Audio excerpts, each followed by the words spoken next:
पिछले एपिसोड में आपने देखा कि ऐश निंजा टूर्नामेंट के अंदर रिची को डिफीट करके टॉप 17 ट्रेनर्स में चला जाता है और बाकी बैटल एंजॉय कर रहा होता है, जहां पर उसको दोबारा से एक ऐसा पोकेमॉन ट्रेनर देखने को मिलता है जो कि उसके फ्रेंड से सिमिलर था। ऐश उससे मिलने की कोशिश करता है बट वो नहीं मिल पाता है। इसके बाद मैचअप्स अनाउंस हो जाते हैं एंड ऐश की बैटल अपने फ्रेंड से नहीं लगती है, बल्कि उसकी बैटल इस बार एक विलियम नाम के पोकेमॉन ट्रेनर से थी। अब आगे विलियम और ऐश दोनों ही स्टेडियम के अंदर आ जाते हैं। वो दोनों एक दूसरे से हाथ मिलाकर बेस्ट ऑफ लक कहते हैं। विलियम बोलता है कि बाकी सारे पोकेमॉन ट्रेनर्स की तरह मैं भी इस टूर्नामेंट में काफी सालों से पार्टिसिपेट कर रहा हूँ। इससे पहले मैंने तुम्हें कभी भी इसमें पार्टिसिपेट करते हुए नहीं देखा था। स्टिल मैंने तुम्हारी सारी बैटल स्टेडियम में रहकर देखी है और मानना पड़ेगा तुम एक काफी स्ट्रॉन्ग प्लेयर हो एंड मैं काफी ज्यादा इंटेंस बैटल की एक्सपेक्टेशन रखता हूँ। तुम्हारे ग्रेंजा की पावर देखकर मैं काफी इंप्रेस हुआ था और मैं डेफिनेटली उसको डिफीट करना चाहता हूँ।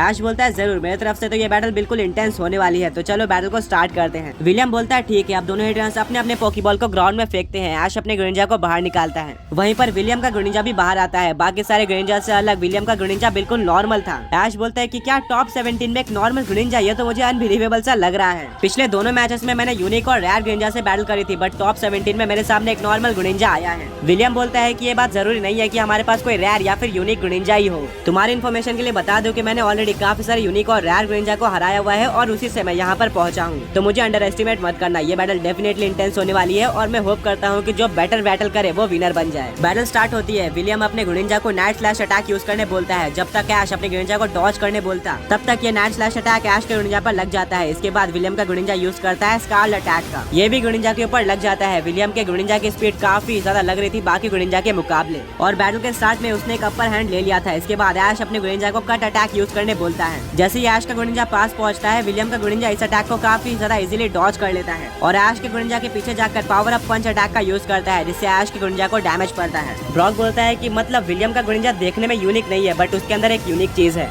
सैना बोलती है वो यूनिक चीज क्या है? ब्रॉक बोलता है कि वो तो तुम्हें दिख ही रहा होगा, विलियम के ग्रेंजा की स्पीड ज्यादा है बाकी ग्रेंजा के मुकाबले, उस पर अटैक करना काफी ज्यादा मुश्किल है। वहीं पर दूसरी तरफ वो इजीली दूसरे पोकेमॉन्स के ऊपर अटैक कर देता है और दूसरे पोकेमॉन्स को पता भी नहीं चलता है। इससे उसके ग्रेंजा को एक एडवांटेज मिलता है और शायद इसी वजह से वो इतना आगे आ पाया है। अब देखना होगा कि ऐश इसके खिलाफ क्या करता है। अब विलियम अपने ग्रेंजा को हाइड्रो पंप अटैक यूज करने बोलता है। इसके काउंटर में ऐश अपने ग्रेंजा को आइस बीम अटैक यूज करने बोलता है। दोनों ही अटैक टकरा जाते हैं और सरप्राइजिंगली आइस बीम के चलते हाइड्रो पंप फ्रीज हो जाता है, यानी कि हाइड्रो पंप पूरी तरह से जम गया था, जिससे किसी भी पोकेमॉन को डैमेज नहीं पड़ता है। इसके बाद ऐश अपने ग्रेंजा को डार्क पल्स अटैक यूज करने बोलता है, जिसको विलियम का ग्रेंजा डॉज कर लेता है और वो वापस से पावर अप पंच यूज करने आता है ऐश के ग्रेंजा पर। अब ऐश का ग्रेंजा अपना सीक्रेट वेपन यानी कि डबल टीम यूज करता है, जिससे विलियम का ग्रेंजा कंफ्यूज हो जाता है कि ऐश का असली ग्रेंजा कौन सा है और वो फेक कॉपी के ऊपर पावर अप पंच यूज कर देता है। अब ऐश अपने ग्रेंजा को वाटर शुरिकेन यूज करने बोलता है, जिससे ऐश का ग्रेंजा और उसके साथ सारे फेक कॉपीज भी वाटर शुरिकेन का यूज कर देती है और सारे के सारे वाटर शुरिकेन अटैक विलियम के ग्रेंजा की तरफ आ रहे थे। विलियम का ग्रेंजा अपने स्पीड का यूज करके काफी सारे वाटर शुरिकेन को डॉज कर लेता है, पर लास्ट में उसके ऊपर कुछ वाटर शुरिकेन लग जाते हैं, जिससे उसको काफी ज्यादा डैमेज पड़ता है, क्योंकि ऑब्वियसली ये एक से ज्यादा ग्रेंजा के वाटर शुरिकेन थे जो कि नॉर्मल से ज्यादा डैमेज देंगे। विलियम बोलता है कि ऐश मैंने तुम्हारे और ग्रेंजा के सारे बैटल स्टेडियम में बैठकर देखे हैं, इसलिए मुझे पता है कि तुम्हारे ग्रेंजा का डबल टीम यूनिक है। उसके सारे फेक कॉपीज के अटैक भी बिल्कुल रियल होते हैं जो कि हमारे पोकेमॉन को डैमेज देते हैं एंड इसीलिए मैंने एक स्ट्रेटेजी बनाई थी और मैंने सारे फेक कॉपीज के अटैक्स को डॉज करने की कोशिश करी, बट इतने सारे अटैक को एक ही टाइम पर डॉज करना बिल्कुल इम्पॉसिबल है, जिसके चलते कुछ अटैक मेरे ग्रेंजा के ऊपर लग गए। स्टिल नॉर्मली मैं अगर डॉज करने नहीं जाता तो इससे कहीं ज्यादा अटैक मेरे ग्रेंजा के ऊपर लग जाते।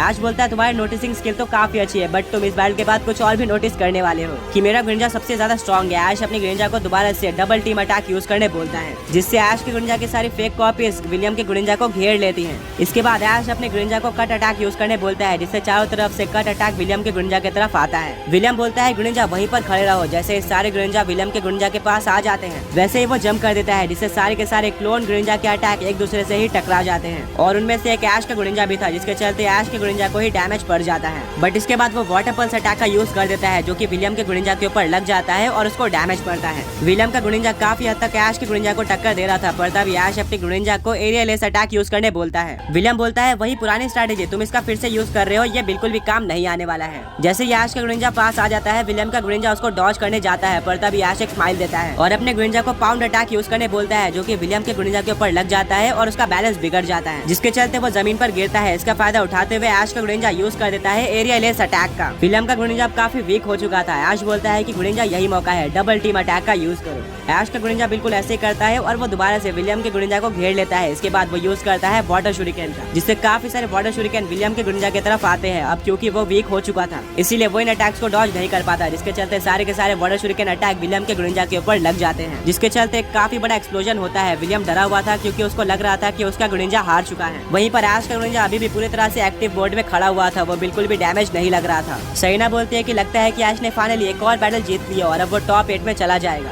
अब फाइनली धुआं हट जाता है और जैसा कि सबने एक्सपेक्ट किया था, विलियम का ग्रेनिंजा हार चुका था, वो दोबारा उठ नहीं पाता, जिसके चलते विलियम काफी ज्यादा डिसअपॉइंटेड हो जाता है और वो अपने ग्रेनिंजा को पोकेबॉल के अंदर वापस लेता है और बोलता है, ग्रेनिंजा कोई बात नहीं, तुमने काफी अच्छी टक्कर की और उस ग्रेनिंजा को टक्कर दिया जिसको कोई भी टक्कर नहीं दे पा रहा था, और मैं इस चीज को अप्रिशिएट करता हूँ। कम से कम तुमने उसको डैमेज दिया, जिससे पता चलता है कि तुम एक स्ट्रॉन्ग ग्रेनिंजा हो। अब विलियम ऐश के पास आता है और उससे हाथ मिलाता है। वो बोलता है कि मुझे पता था कि ये बैटल काफी इंटेंस होने वाली है, पर बैटल से पहले मैं काफी कॉन्फिडेंट था कि मैं इस बैटल को जीतने वाला हूँ। स्टिल तुम्हारा ग्रेनिंजा काफी स्ट्रॉन्ग है और उसने दोबारा से इस चीज को प्रूव कर दिया है। मैं और मेरा ग्रेनिंजा दोबारा से काफी हार्ड ट्रेनिंग करने वाले हैं और अगले साल मैं इस टूर्नामेंट में पार्टिसिपेट करके इसको जरूर जीतूंगा और तुम्हें भी डिफीट करने वाला हूँ। ऐश बोलता है जरूर और रीमैच के लिए बेस्ट ऑफ लक। विलियम वहाँ से चले जाता है। वहीं पर ऐश काफी खुश होता है। सहीना, मिस्टी, ब्रॉक और स्पाइक सभी लोग ग्राउंड में आते हैं और ऐश को वापस से कांग्रेट्स बोलते हैं। सहीना बोलते हैं कि ऐश, अभी तक तुमने इस टूर्नामेंट को पूरी तरह से डोमिनेट किया है। जो भी ट्रेनर तुम्हारे सामने आया है वो तुम्हें टक्कर भी नहीं दे पाया है और अब सिर्फ और सिर्फ 3 बैटल बची हुई है। तुम टॉप 8 में पहुंच चुके हो। आई होप आगे भी तुम्हारे ग्रेनिंजा ऐसे ही बैटल करे और सारे अपोनेंट्स को डोमिनेट करके तुम्हें टाइटल जिता दे। ऐश थैंक यू बोलता है। वहीं पर स्पाइक स्पीचलेस था, उसने ऐश के ग्रेनिंजा की पावर पूरी तरह से देख ली थी।